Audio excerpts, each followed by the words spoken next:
This is Darren Mullings after Yate Town 0, Wimborne Town 2. Darren, all good runs come to an end. Wimborne, a very, very good side. Give us your thoughts on the game, please. They're obviously at the top of the table for a reason. I think they're a really good side. But again, I think we're left a little bit disappointed. I feel we gifted them 2 goals probably, or 2 very avoidable goals. We spoke about before the game, conceding free kicks in and around the area. We concede a soft one, and then we don't defend it well enough, and they go and get a goal, and so that was very disappointing. And obviously with the second one, it was a bit of a mistake.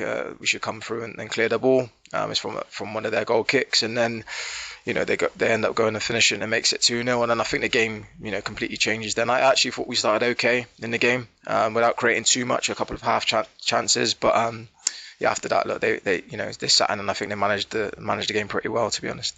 Yeah, as you said, I thought for the first half hour, Yate were very, very good, more than matched them. I mean, Gasty had a header that was just well saved, and it was just 2 quick-fire goals. To concede one and then 3 minutes later concede another is very, very difficult to take. Yeah, look, you can't give good teams in this league those sort of opportunities and chances, and when you do that, punish you. And we've been pretty watertight, in recent games, and been really solid. But yeah, today I just thought we were a little bit off it in terms of our defensive qualities, really. And then also at times, I think in possession, I thought we, especially as the game wore on, a few of us maybe started to hide a little bit and started to lack confidence, and that's not us as a team. That's not what we do. That's not how we play. So yeah, that's a little bit disappointing. But like I said, we've been on a good run, and we're not going to get too down about it. We'll try and rectify it again on Saturday, and then try and start another run if possible. I mean, Nick McCude's been in outstanding form, and it's 9 goals in the previous 7 games. Didn't score at Evesham, and today he had really very little service. Yeah, look, everyone knows he's been fantastic since he's come in. We just can't rely on one player to score goals. And in recent weeks we've been sharing around the team, and there's been it's been pretty fruitful in those sort of terms. But yeah. We need to give him the service, and I think today we didn't give him enough service. And when we did give it to him, he looked like a real threat, and created a couple of half chances for us. So, yeah, we can't rely on one player. A few other lads need to step up and give us that goal threat as well.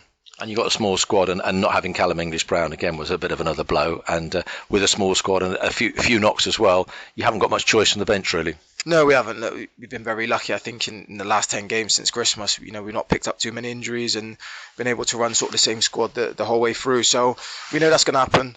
It's my job and the rest of the management team to make sure we try and strengthen where we can in those areas and get those players back as fit as possible, as quick as they can. After 10 games undefeated, when you lose, it really, really hurts.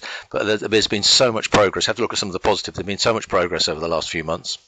Yeah, look, there's been loads of, a lot of progress. It's been really, really good. It's a real good feel factor around the club again.